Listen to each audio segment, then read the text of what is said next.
mensahe ang kailangang marinig ng mga Aries sa period na to. Pwedeng nangyayari na itong magiging reading natin or mangyayari pa lang. Kung hindi man para sa inyo itong magiging reading natin, edi baka para sa someone na malapit sa inyo o sa someone na kakilala nyo mismo. Baka may lumabas na gender, mamaya gawin nyo na lang energy. Masculine at feminine energy. Pwede rin naman na wag nyo nang pansinin ang gender. Hindi ko masasabi kung anong magiging reading, kung positive ba o negative. Depende sa kung anong mapipick up kong energy. Walang masama kung papanoorin ang Sun, Moon at Rising sign kasi baka alin man sa mga yan ay mag-resonate na sa sitwasyon nyo. Gagawin ko sana pag isang meaning. Kaya lang ulit tong page. Paano ba to? Ganito na nga. Tong court card as a whole na. Kaya lang ulit nga tong page. Anyways, ano ba tong Knight of Pentacles? Ito as a whole to.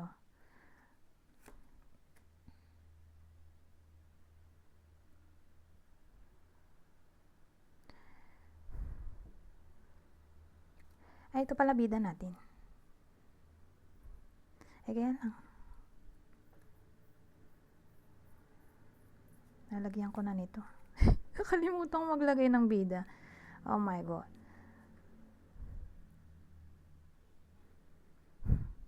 So, wala tayong bida sa ngayon. Sabagay, magkasama naman to. So, hindi talaga siya pwede maging bida. Meron siyang ginagawa na, or gagawin pa lang, yung dito, Aries. Hindi ko masabi kung anong hitsura niya para makilala nyo.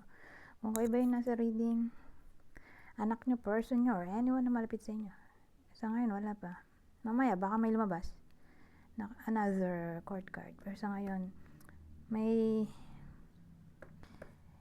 ginagawa ba yung tao dito? O gagawin pa lang? Kaya lang parang nape-pressure siya dito. Na-stress siya. Hard work din kasi to. Nape-pressure siya. Dami niyang responsibilidad. Na-stress siya. Dami siyang responsibilidad din short dito sa dalawang to.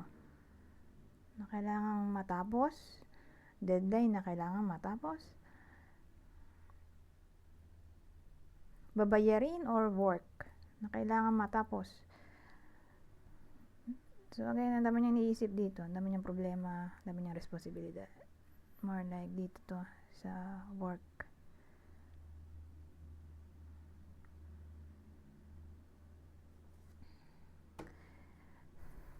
Sa routine na ginagawa niya.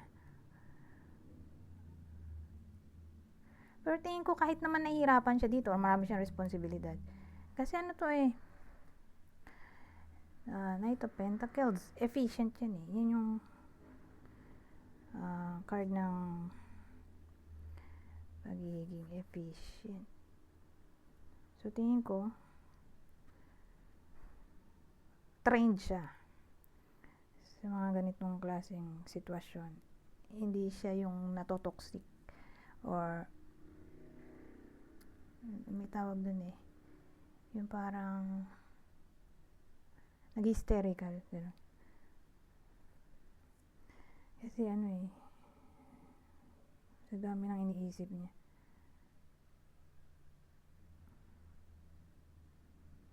Pero hindi nga ganun dito sa part na to.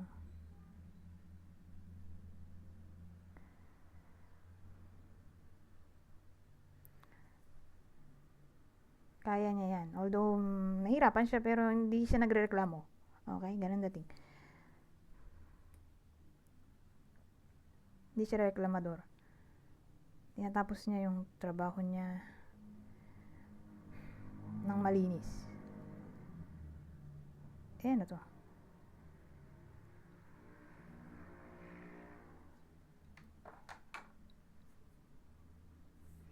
May mga ano tayo, bata. Or pwede rin kung i-combine natin to dito, sabihin natin anak. Lalo kung college.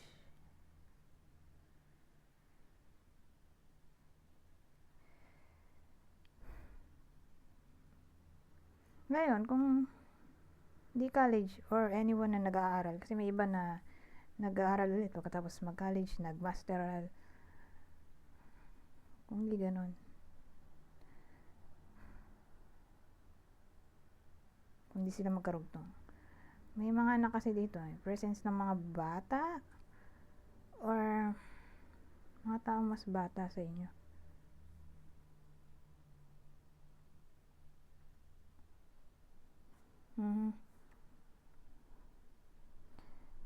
So, clarify natin tong part na to.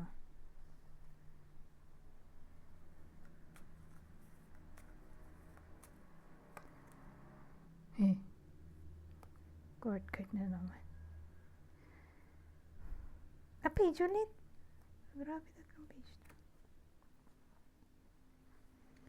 Hindi tayo tinatantanan ng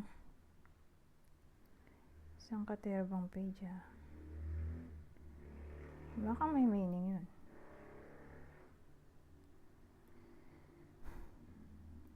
Kaya lang ang daming ang page. Sumatang ulo ko. Bakit ang dami page? Magdangan natin may iba naman. Page of Pentacles.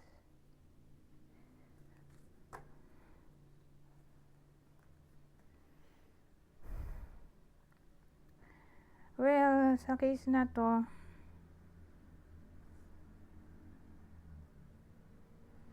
may mga tao, marami na baka makaapekto sa marriage life or relasyon.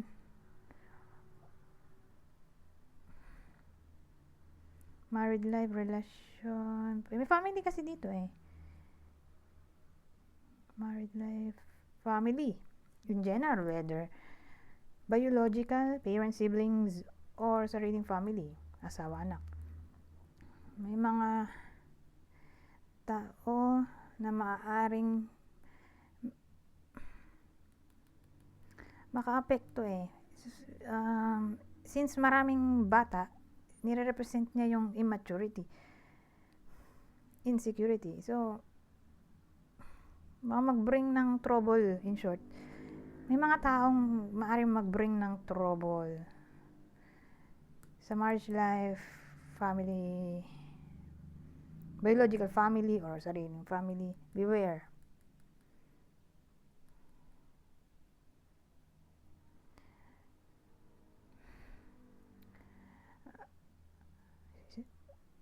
Kasi ano rin to pagiging established.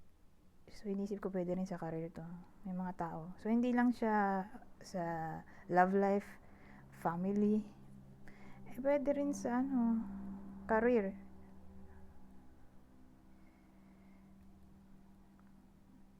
That's the thing.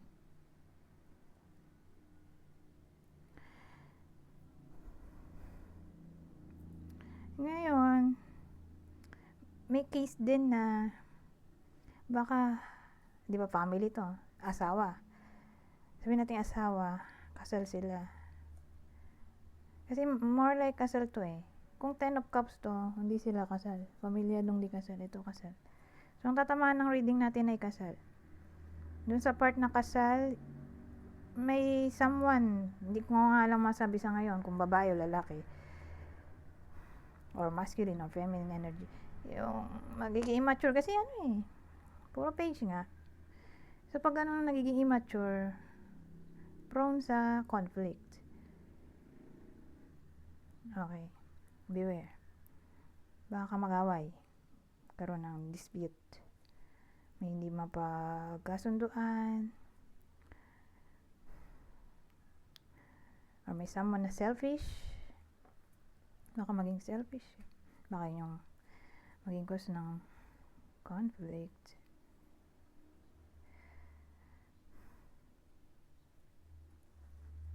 Ngayon, kung walang asawa, single mom, single dad yung nanonood, yung anak mismo yung magkukos ng problem. Sasakit ulo ng magulang dun sa anak.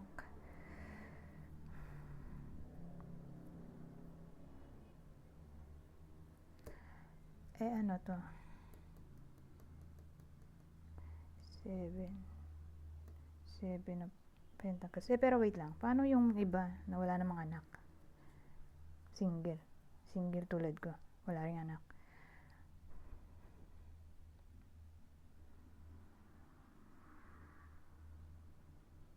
Di doon na nga papasok yan sa biological family. Parents, siblings, kadugo. May mga tao na maaring mag-cause ng trouble. Okay? Beware. So, maaring kadugo nila yung mismo, yung magkukos ng trouble. Kadugo, kapamilya, magulang, anak, single nga pala. Magulang, kapatid, kadugo, pinsan, auntie, uncle, o basta ganun kadugo. Na maaaring mag-cause ng trouble. Beware. Dito na lang pala to. Dito tayo sa 7 of Pentacles.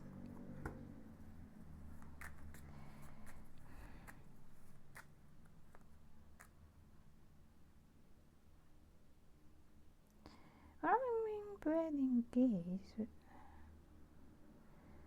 Kung kakasal na, may someone na nagre-reflect sa tinakbo ng marriage life niya. Okay, kung kasal yung nanonood. Whether nangyayari na to or mangyayari pa lang. Kasi kung nangyayari na siya, ganun pa rin sa period na to. Nagre-reflect pa rin siya. Muni-muni. Kung tama ba, nagpakasal siya sa asawa niya or masaya pa ba siya sa buhay niya bilang wife or husband o basta ganun. Ngayon, let's say, matay. Namatay yung isang ilaw.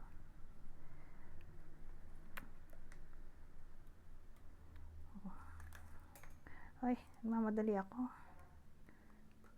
May ilaw pa namang isa, Ayan. Ngayon, kung hindi pa kasal, may turning point kasi na maaaring mangyari baka ikasal na. So, kung hindi to tumama sa inyo, di baka may someone na malapit sa inyo na in a relationship, kung balitaan nyo na ikakasal na, ma-invite kayo, or ayun, kung hindi kayo ma-invite, di mababalitaan nyo, ikakasal na siya. Yung kakilala nyo, or ma-engage, or diretso wedding na.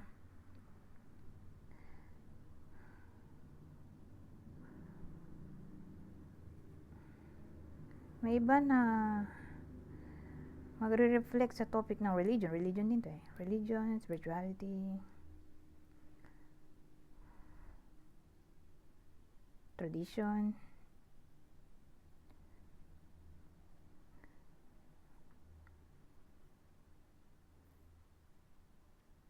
Or siguro, turning point sa topic ng change, improvement. Kasi Taurus. Pagka-stubborn. So, nagre-reflect, siguro magiging open na sa change. Nagre-reflect sa topic ng magiging open.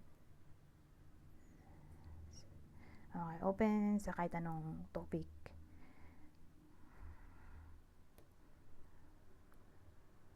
Or sa